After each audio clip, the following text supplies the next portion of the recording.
오늘 설교 말씀은 요한복음 1장 9절에서 12절 말씀.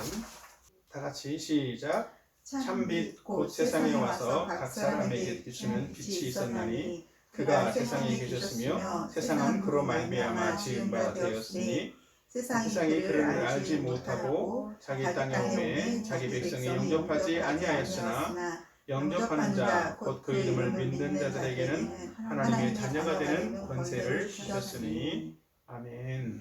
예. 오늘도 우리 가운데 함께 하시고 예배드릴 수 있도록 이끌어 주신 하나님께 영광을 드립니다. 자, 지난주 말씀 기억하나요? 지난주에는 말씀이 육신이 되어 오신 예수님이라는 그런 제목으로 말씀을 드렸는데, 말씀이 육신이 되어 오셨다라는 것은 왜 믿을 만한 증거가 되는가라는 사실들을 함께 나누었어요. 왜 믿을 만한 증거가 된다고 그랬나요? 약속의 성취이기 때문이다. 또 하나는 하나님께서 사람이 되어 오신 것이기 때문에 예수님은 충분히 또 성경은 믿을 만한 것이 된다, 믿을 만한 증거가 된다라는 사실들을 나눴습니다. 사실은 이렇게 성경에 이것 말고도 성경에 참 많은 예수님을 믿어야 될 어떤 증거들은 차고 넘치는 것 같아요. 그렇기 때문에 우리는 이 성경을 통해서 바르게 예수님을 알고 예수님을 믿는 그런 사람이 된다면 누구든지 믿는 자마다 다 구원받고 지옥 가지 않는 그런 사람이 될 줄로 믿습니다. 아멘. 자, 오늘은 참된 믿음을 가진 그리스도인이라는 그런 제목으로 함께 말씀을 나눌 거예요. 참된, 따라합시다. 참된 믿음을 가진 그리스도인. 예. 어떤 사람이 참된 믿음을 가진 그리스도인인가라는 거죠. 참된 믿음을 가진 그리스도인이라는 그런 말은 어떤 말이 포함되어 있어요? 반대로 참되지 않은 믿음을 가진 그리스도인도 있을 수 있다라고 하는 거예요. 그래서 우리는 참된 믿음을 가진 그리스도인인가, 우리 자신을 좀 돌아볼 수 있는 시간이 되었으면 좋겠고, 아직 예수님을 믿지 않는 사람이라면 이런 말씀에, 이 말씀에 근거해서 참된 믿음을 갖는 그런 사람이 되었으면 좋겠어요. 그래서 우리는 말로만 예수님을 믿는다라고 하지 말고 실제로 정말 예수님을 만나고 경험하고 믿는 그런 참된 그리스도인이 되었으면 좋겠습니다. 참된 믿음을 갖지 못한 사람, 그런 사람들에게는 그 사람들의 삶이나 또 그 사람들의 어떤 가치관에는 주목할 만한 어떤 것들이 없다라는 거예요. 바꿔 말하면 매력적인 것이 하나도 없다라고 하는 것입니다. 우리가 어떤 가수가 노래하는 것들을 보면서 콘서트에서나 이렇게 전율이 느껴지고 소름이 돋고 몰입되는 것들을 느낄 때가 있다라고 하죠. 그죠? 이 그림은 누굴까요? 어서 많이 본 사람 같기도 하죠. 이제 이 사람도 역시 마찬가지로 소양이라는 찬양 사역자인데, 노래를 하는 것들을 이렇게 보면 어떤 사람들은 노래를 하는 것들을 보게 될 때 그냥 노래를 너무 잘해.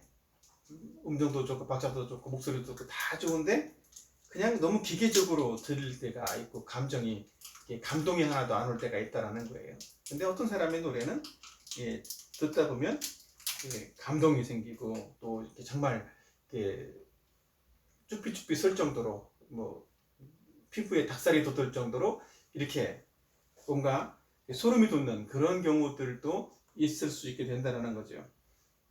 근데 마찬가지로 그리스도인의 삶도 그래야 된다는 거예요. 다른 사람들이 볼 때 아무런 매력이 없는 것이 아니라 다른 사람들이 볼 때 그리스도인 그러면 그 그리스도인의 삶을 통해서 누가 드러나야 돼요? 그리스도가 드러나야 되는 거예요. 다른 사람들의 눈에 그리스도인의 삶을 통해서 바로 그리스도가 드러나야지고, 그러나 그리스도가 그 사람 우리의 삶 속에서 그리스도의 삶이 표출되어지고 표현되어져야 된다라는 거죠. 그러니까 저 사람을 보면 저 사람은 그리스도인이네, 이런 것들이 믿는 사람이든 안 믿는 사람이든 다 알 수 있어야 된다라는 것이지. 그러니까 진정한 그리스도인은 사실은 누구나 다 알아볼 수밖에 없는 거예요. 어떻게 보면. 왜? 그냥 드러나기 때문에. 그래도 사람들은 우리가 일반적인 다른 사람들의 눈에 그리스도인이 어떤 모습으로 비춰지는가라고 하는 것은 상당히 중요한 일이라고 하는 거예요. 물론 다른 사람에게 보여주기 위해서 삶을 사는 건 아니지만 그리스도인이라면 마땅히 믿지 않는 다른 사람들에게도 분명히 어떤 모습으로 드러나게 되어 있다는 거죠. 그러니까 근데 어떤 모습으로 드러나느냐? 예수 그리스도를 닮은 모습으로 드러나느냐? 그렇지 못한 모습으로 드러나느냐라고 하는 것이죠.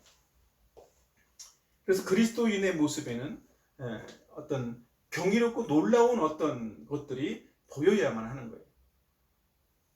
믿지 않는 사람하고 똑같아서는 안 된다는 거지. 그래서 그리스도인은 세상에서 가장 놀랍고 가장 뛰어난 진리를 가지고 있는 그런 사람이구나, 이렇게 보여줘야 된다는 거예요. 저 사람이 가지고 있는 건 내가 가지고 있는 것과 다르고 내게 없는 무엇인가가 저 사람한테 있구나, 그런 생각들이 들어야 된다는 거예요. 그런 인상을 주지 못하기 때문에 그리스도인들은 세상에서 버림받고 세상에서 복음을 전할 수 없는 사람이 되는 거예요. 그렇게 된다라고 하면 세상 사람들 눈에 그리스도인들은 어떤 사람으로 보일까요? 마치 정말 한심한 사람처럼, 이해하기 어려운 어떤 일에 혼자 빠져서 허우적거리는 그런 한심한 집단처럼 보이게 된다는 거죠. 만약 그렇게 된다면 그리스도인들은 세상 사람들보다 더 불쌍한 사람으로 취급받게 되는 거예요. 참 안 됐다. 어떻게 하다가 예수 믿어가지고 예수 믿는다고 저렇게 사나. 그래서 교회는 그런 불쌍한 사람들의 집합수로 전락해버리게 된다는 거죠. 그렇게 된다라고 하면 그런 사람들이 나가서 예수 믿으세요, 전도하면 어떻게 될까? 사람들이 뭐라고 그래? 비웃으면서 너나 똑바로 믿어, 그렇게 말하겠죠. 그래서 우리는 참된 믿음을 가진 그리스도인의 모습이 어떤 것인지 바르게 알고 이 성경을 통해서 살펴봐야 될 필요성이 있는 거예요. 자, 이 그림을 보면 뭐 하는 그림 같아요? 뭔가 지금 차에 문제가 생긴 것 같아요. 그렇죠? 차가 잘 가다가 멈췄다 갑자기. 그럼 어떻게 해야 돼? 기본적으로는 견인차를 불러야죠. 그죠? 근데 견인차를 부르기 전에 최소한 뭔가 살펴봐야 될 일들이 있어요. 뭐가 있냐면 내가 자동차 정비에 대해서 전문적인 어떤 기술을 가지고 있지 않더라도 볼 수 있는 것이 있단 말이죠. 운전석에 앉아서도 볼 수 있는 거. 뭐가 있어요? 내 차에 지금 기름이 연료가 있는가 없는가. 예전에 제가 어떤 사람이, 아주 오래된 일인데, 차를 운전하러 나갔어. 근데 어느 날 저한테 전화가 왔어. 차가 갑자기 섰어요. 어떻게 된 거죠? 근데 그래서 제가 나한테 지금 멀리 있는데 전화해가지고 내가 갈 수도 없고 전화하면 어쩌란 말이야. 그래서 한 가지 물어봤어요. 운전석에 보고 앉아서 정말 기름은 언제 넣냐. 연료 탱크에 이게 게이지가 있는데 게이지가 혹시 내리가 있지는 않느냐 확인해 보라고. 근데 진짜로 기름이 하나도 없는 거야. 기름이 없이 기름 넣는다는 생각은 안 하고 그냥 차만 끌고 다닌 거야. 후진도 못해. 앞으로만 직진이야 그냥. 그래서 주변에 주유소 있는지 찾아보고 주유소 가서라도 기름을 2리터든 3리터든 조금이라도 사가지고 일단 넣어라. 그리고 넣고 주유소까지 가서 일단은 저기를 하면 기름을 가득 채우면 된다. 그런 얘기를 했는데, 요즘은 그래서 그 보험사에서도 그런 기능들이 있어. 1년에 몇 번씩 기름이 만약에 없어서 멈추는 경우들은 보험사에다가 전화를 하게 되면 와서 기름을 채워주는 서비스를 해주는 경우들이 있어요. 한 1.5리터, 2리터 정도 이렇게 페트병에 한 병 정도는 가지고 와가지고 넣어주더라고요. 근데 이제 이런 그림처럼 때로는 이렇게 배터리가 오래돼가지고 차가 멈추는 경우들도 있어요. 근데 그런 경우들은 일단은 배터리를 교체하든지 뭔가 다른 조치를 간단하게만 취해도 차가 굴러갈 수 있겠죠. 근데 이런 일들이 황당하게 보일 수도 있지만 그리스도인의 삶에도 이럴 수가 있다는 거예요. 뭔가 문제가 생겼어 지금. 근데 그 문제가 무엇인가? 그 원인을 아는 것이 되게 필요한데 정말 간단한 진단부터 해봐야 된다는 것이죠. 그래서 우리의 믿음은 정말 안전한가? 우리의 믿음은 정말 건강한가? 우리는 참된 믿음을 가진 그리스도인인가? 이런 사실들을 한번 우리는 진단을 해보고 점검을 해봐야 한다는 것이죠. 그래서 오늘 말씀을 통해서는 참된 그리스도인의 그런 모습은 무엇인가? 라고 하는 것이죠. 참된 믿음을 가진 그리스도인이라고 했는데 참된 믿음을 가진 그리스도인의 모습은 첫 번째로 뭐라고? 예수님을 잘 아는 사람이라는 거예요. 참된 그리스도인, 참된 믿음을 가진 그리스도인이라면 예수님을 잘 아는 사람이어야 된다. 여러분 예수님을 잘 알고 있습니까? 잘 알아야 돼. 여기서 안다라는 건 되게 중요한 의미를 가지고 있어요. 안다라는 것은 그냥 지식적으로 아는 것이 아니라 경험적으로 나와 어떤 관계 안에서 아는 존재, 그런 관계가 되어야 된다는 것이죠. 자, 오늘 요한복음 1장 9절 10절 말씀을 다 같이 다시 한번 읽어보도록 합시다. 참 빛 곧 세상에 와서 각 사람에게 비추는 빛이 있었나니 그가 세상에 계셨으며 세상은 그로 말미암아 지은 바 되었을 때 세상이 그를 알지 못하였고, 여기 보면 알지 못하였고 라고 그랬죠. 근데 알지 못함으로 생긴 일이 있어요. 어떤 일이 생겼어? 사람들이 세상에 계신 예수님을 받아들이지 못했다라는 거예요. 여기서 보면 안다라는 것은 어떤 의미가 있냐면 안다라는 측면들에 지식적으로 안다라는 정도가 아니라 알아본다, 그런 의미가 있어요. 알아본다라는 그 의미의 뉘앙스도 좀 다를 수 있지만 알아본다라는 것은 내가 이 사람이 누군지 정확하게 알아본다라는 거야. 알게 된다라는 것이지, 깨닫게 된다라는 거예요. 그래서 그리스도가 누구인지 알아보는 거죠. 이제 우리는 만약에 우리 앞에 멀리 있던 오랜만에 만난 친구가 왔다. 그럼 어때? 그 친구를 알아봐야 되는 거야. 못 알아보면 어떻게 돼? 그냥 와도 너 누구야? 너 잘 몰라 이러면서 그냥 갈 수도 있고 지나쳐 버릴 수 있잖아. 근데 알아봐야 된다는 것이지. 예수님이 오셨어. 그럼 이분이 예수님이구나. 이거를 알아봐야 된다는 거죠. 본문에서는 예수님이 자기 자신을 예수님이 어떤 분이라고 말씀을 하고 있어요? 예수님이 세상에 왔다라는 거야. 어떤 형태로? 빛으로, 참 빛으로. 세상에 와서 세상에 비치는 빛이 있었다. 그런 거죠. 그리고 그분이 세상에 계셨다고 그랬고 세상은 예수님으로 말미암아 지은 바 되었대. 그러니까 예수님이 오신 것을 보면서 우리는 뭘 알아야 돼? 예수님이 세상의 빛이구나. 그렇죠? 또 예수님이 지금 세상에 함께 하시구나. 세상을 지으신 하나님이시구나. 그런 것들을 알아야만 한다는 것이지. 예수님이 천지의 창조주라는 것들을 분명히 우리는 알아야만 한다는 거예요.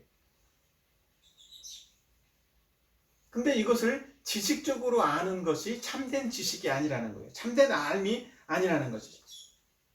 성경에서 말하고 있는 알은 믿음을 포함하는 거야. 경험적인 거라고. 그래서 성경에서는 귀신들도 지식적으로 예수님을 안다라고 그랬어요. 자, 한번 볼까요?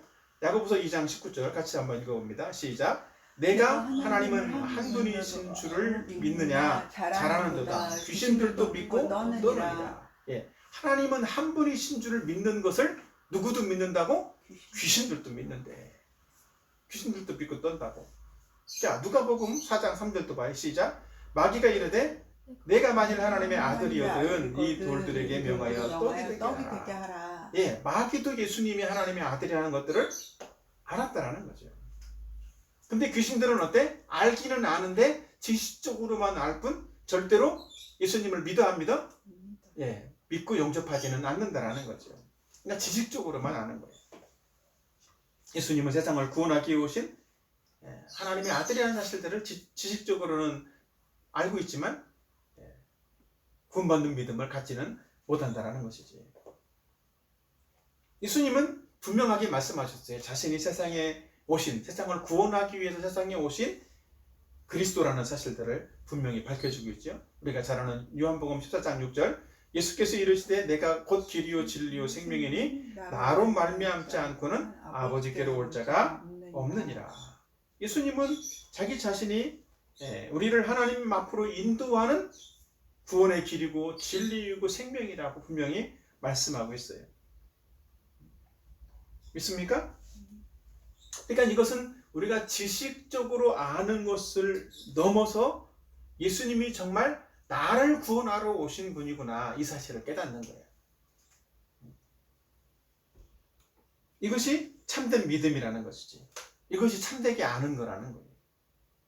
나를 구원하러 오신 예수님. 그냥 다른 사람들, 세상에 많은 사람을 구원하러 오신 분이 아니라 나를 구원하러 오신 분이시구나라는 사실들을 깨닫는 것이죠. 우리가 혹시 해외여행을 보는 경우도 있기도 한데, 해외여행을 가기 위해서는 어떻게 하죠? 보통은 비행기를 타고 가죠. 근데 공항에 가면 비행기가 몇 대 정도 있어요? 어마어마하게 많죠. 많은 비행기가 있어. 근데 그 많은 비행기 중에서 아무 비행기나 타면 될까요?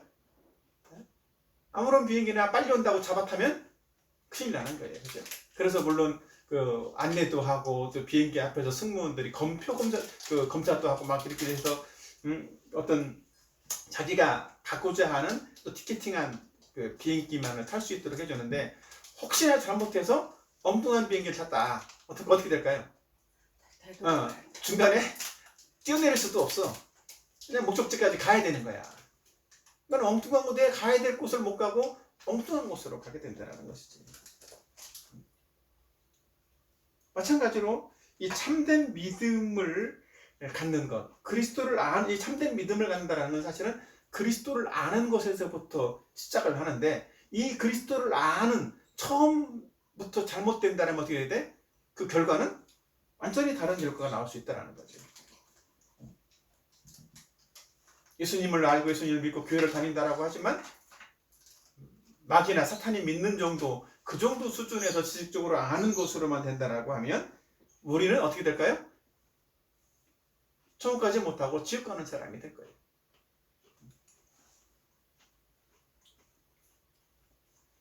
그래서 우리는 예수님이 나를 정말 하나님 앞으로 천국으로 인도할 분이라는 사실들을 믿고 깨닫는 거라고.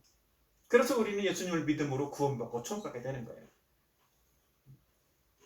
또 하나, 작은 두 번째로는 우리를 큰 죄에서 구원하실 분으로 믿는 거예요. 첫 번째로는 그리스도가 누군지를 알아보는 것이다, 이렇게 말했는데, 두 번째로는 그리스도가 누구이신지 알아보는 정도를 넘어서서 우리를 정말 큰 죄에서 구원하실 분이시구나, 이런 분이라는 사실들을 아는 거죠. 그러니까 왜냐하면 안다라는 말 속에는 뭐가 포함되어 있냐면 이 인정한다라는 그런 말도 포함되어 있어요. 인정한다. 알아본다라는 말도 있지만 인정한다라는 그런 말도 포함되어 있다고.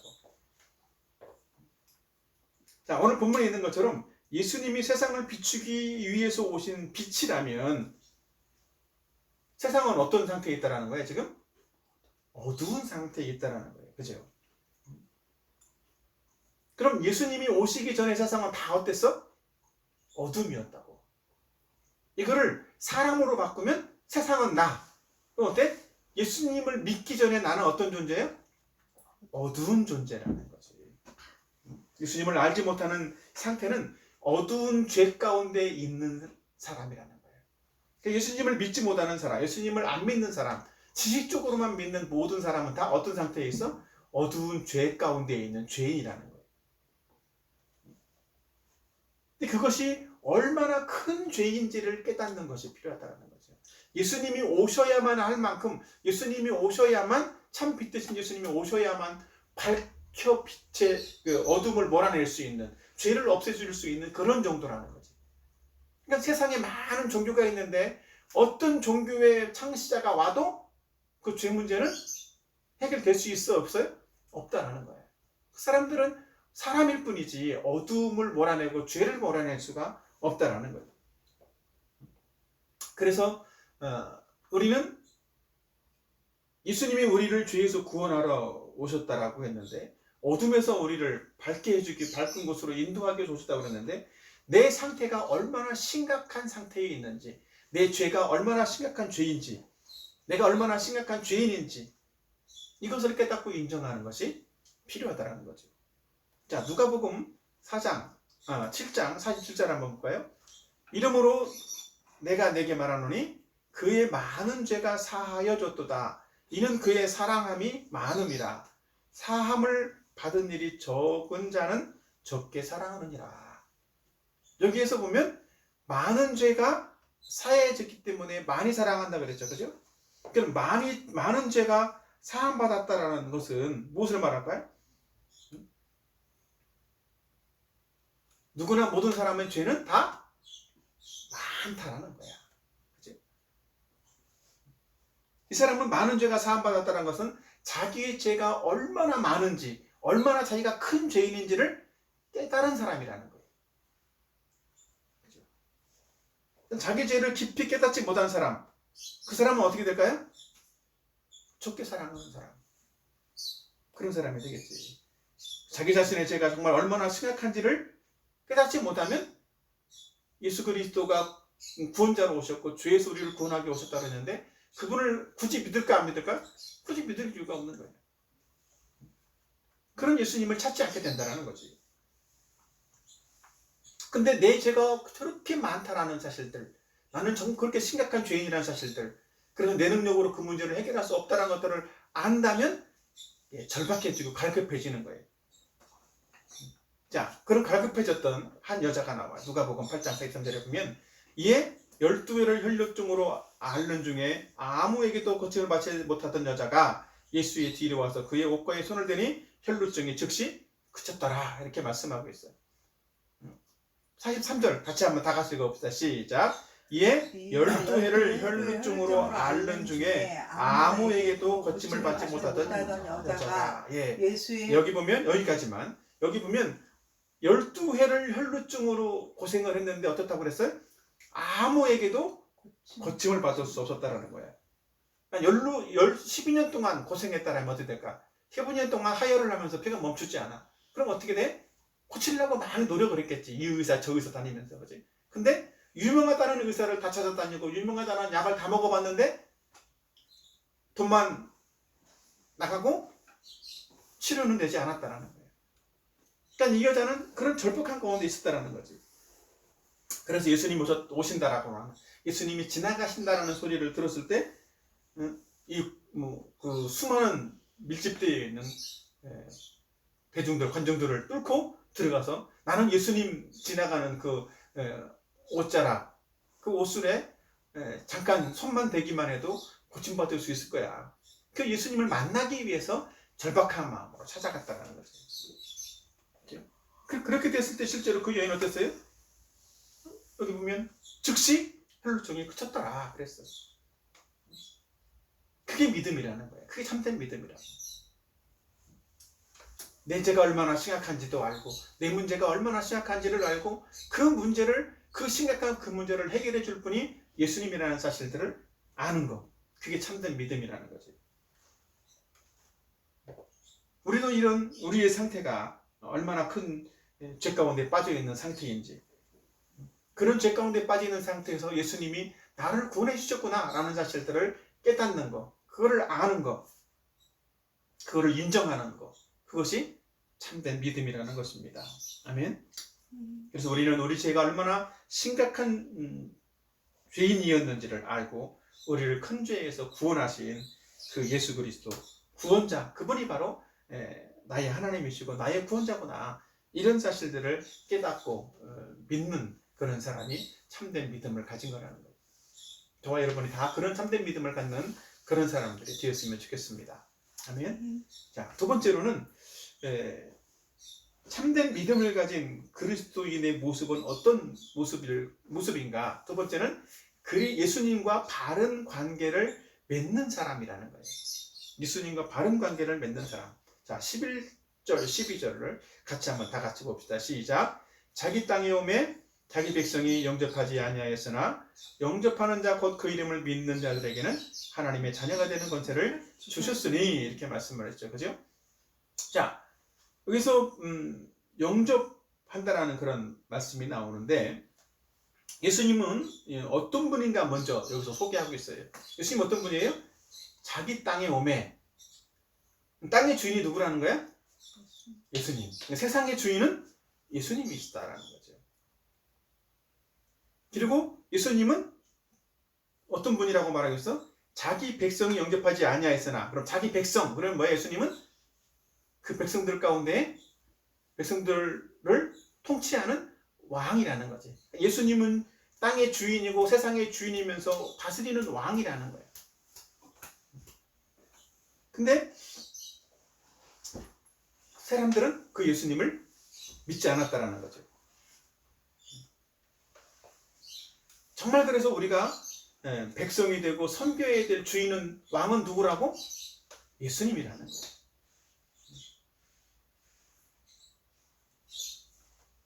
우리가 그분이 바로 그 예수님이 나의 주인이시고 나의 통치자로 믿는 것, 그것이 마치 어떤 계약서에 계약을 하는 것처럼 예수님과 나와의 그런 관계를 맺는 것이 바로 바른 믿음이라는 거죠. 알고만 있어도 되는 게 아니에요. 지식적으로 안다라고 되지 않고 그런 관계를 정말 맺어야 되는 거예요. 우리는 예수님을 영접함으로써만 그런 관계를 맺을 수 있는 거예요. 예수님과 바른 관계를 맺는 유일한 방법이 뭐예요? 그게 영접이라고. 영접의 의미를 살펴보면 영접은 환영한다, 반갑게 맞이한다, 그런 의미를 포함하고 있어요. 그러니까 예수님이 진정한 주인이시고 왕으로 오셨다라는 것들을 환영하고 반갑게 맞이하는 것, 그게 믿음이라는 거지. 더불어서 영접은 예수님의 모든 말씀을 믿고 예수님이 하신 모든 일들이 곧 나를 위해서 행하신 일이라는 사실들을 받아들이는 거예요. 그렇기 때문에 우리는 예수님을 믿는 사람이라면 예수님은 내 인생의 왕이시고 주인으로 항상 시인하고 믿는 사람이 되는 거죠. 여러분의 인생의 주인은 누구입니까? 예수님이신 맞습니까? 예. 여러분의 그 마음의 왕자에 누가 계셔요? 예수님이 계셔야 되는 거예요. 진정한 참된 그리스도인이라면. 그래서 참된 그리스도인은 자기 인생의 주인으로 예수님을 자기 마음속에 그 왕자에 예수님을 주님으로 왕으로 모셔드리는 거예요. 그게 영접이라고. 그런 사람이 예수님과 바른 관계를 맺는 사람이 된다는 거죠. 그래서 고린도후서에서는 바울은 그렇게 말씀을 하고 있어요. 너희는 믿음 안에 있는가? 너희 자신을 시험하고 너희 자신을 확증하라. 예수 그리스도께서 너희 안에 계신 줄을 너희가 스스로 알지 못하느냐? 그렇지 않으면 너희는 버림받은 자니라. 우리는 어떤 믿음에 있는가? 어떤 믿음을 가지고 있는가? 스스로 확증해 보라는 거야. 어떻게 확증을 해봐? 시험해 보라는 거지. 시험을 통해서 확증해 보라고. 진정한 주인으로 예수님이 내 안에 계신지 안 계신지 그거를 시험해 보라는 거죠. 우리 어떻게 시험해 볼 수 있을까요? 왕이라면, 통치자라면 말씀하는 것에 대해서 어때? 전적으로 따르고 순종해야 되는 거죠. 그렇지? 나는 예수님의 말씀에 전적으로 순종하고 있는 사람인가? 이런 것들을 시험해 보면 되겠지. 그러면 나는 전적으로 순종하려고 힘쓰고 있는가? 그런 것들을 보면서 나의 믿음을 확증해 보는 거예요. 우리가 믿는다라고 하는데 사실은 우리의 삶은 정말 예수님을 주님으로 모시고 살아가는 그런 삶처럼 보이지 않는 경우들이 많이 있어요. 그리스도인들 중에서도. 그것이 문제라는 거지. 그래서 정말 예수님을 자기 주인으로 왕으로 영접하지 않은 그런 사람들은 단지 예수님을 위대한 선생 정도로 생각을 하고 있다는 거예요. 4대 성인 이런 정도로 그냥 선생과 제자의 관계 정도만으로 생각하고 살아가는 거예요. 그러니까 뭔가 겉으로 보기에는 되게 뭔가 있어 보이고 뭔가 그 교양이 있는 것처럼 보일 수도 있어요. 근데 예수님과는 어떤 관계야? 그냥 선생과 스승의 관계일 뿐 그 이상의 관계도 되지 않는다는 거지. 마치 어떤 사람들이 유명 연예인을 이렇게 좋아하고 팬카페에 가입을 하고 이렇게 덕후 생활을 하는 거랑 비슷한 것 같아. 그냥 딱 그 정도라는 거죠. 근데 그렇게 되면 합당한 믿음의 삶을 살아갈 수가 없다는 거예요.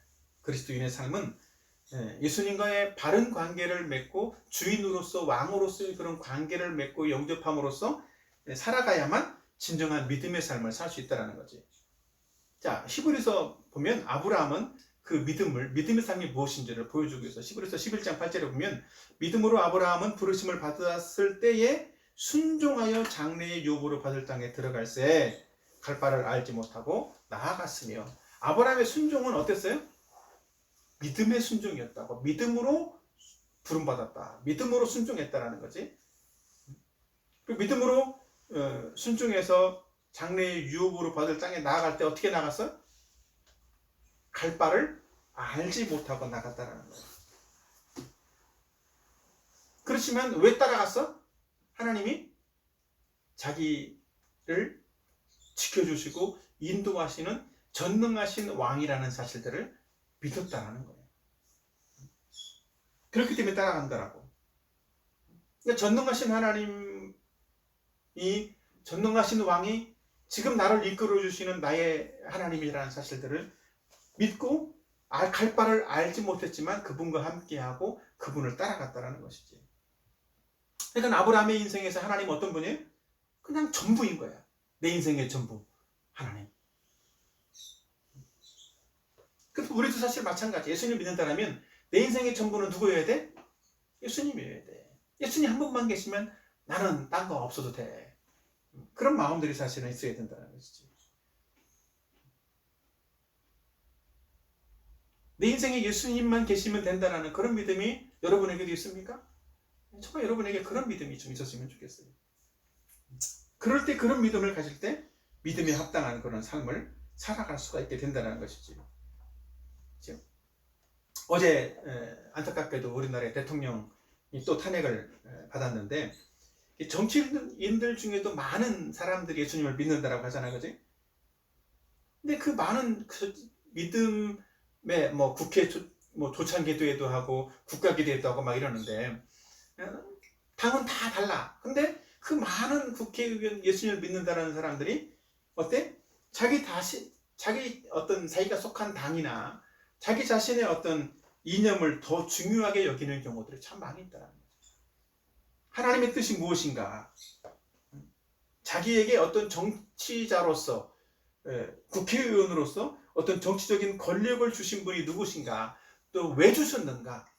그런 사실들을 별로 생각하지 않는다라는 거예요. 그러니까 입만 열면 거짓말하고, 무질서 가운데에서 어떤 자기의 이익을 챙기려고 힘쓰는 그런 모습들이 참 많이 보인다라는 거죠. 근데 하나님은 왜 대통령을 세우셨을까요? 탄핵하라고? 그럼 대통령은 왜 계엄을 선언해야 할 수밖에 없었을까요? 과연 대통령을 탄핵하는 것이 그럼 하나님의 뜻인가? 이런 것들을 생각을 해봐야 되는 거예요. 정말 무엇이 하나님의 뜻인가? 진정한 그리스도인이라면. 그래서 그 하나님의 뜻에 합당하게 어떤 투표를 하더라도 투표를 하고, 찬성을 하더라도 찬성을 하고, 반대를 하더라도 반대를 해야 된다는 거죠. 근데 최소한 우리가 어떤 대통령을 뽑아서 이렇게 국민들이 대통령을 맡겨놨다라고 하면 주어진 임기를 마칠 수 있도록 해줘야 되지 않나 생각을 해요. 그리고 임기가 끝났을 때 그 임기를 마친 후에 그 사람을 평가를 하든 청문회를 하든 그때 하는 거지. 우리가 어릴 때 학교 운동회를 했던 기억들이 다 있을 텐데, 그죠? 운동회를 할 때 계주 하잖아, 계주. 계주는 서로 여러 명이 나와가지고 달리기를 하는데, 바톤을 받으면서, 그죠? 근데 중간에 어떤 사람이 못했어. 그럼 어떻게 돼? 잘 못 뛰어. 응? 그러면 중간에 못한다라고 해서 야 한참 막 뛰고 있는 사람을 불러서 야 너 나와 그리고 내가 대신 나가서 뛰어줄게. 그럴 수 있어요 없어요? 그럴 수 없는 거예요. 선수로 나가고 세워져 있는 사람은 그 사람이 그 계주의 그 코스를 다 뛸 수 있도록 해줘야 되는 거예요. 넘어졌어도 그 사람이 일어나서 와야 돼.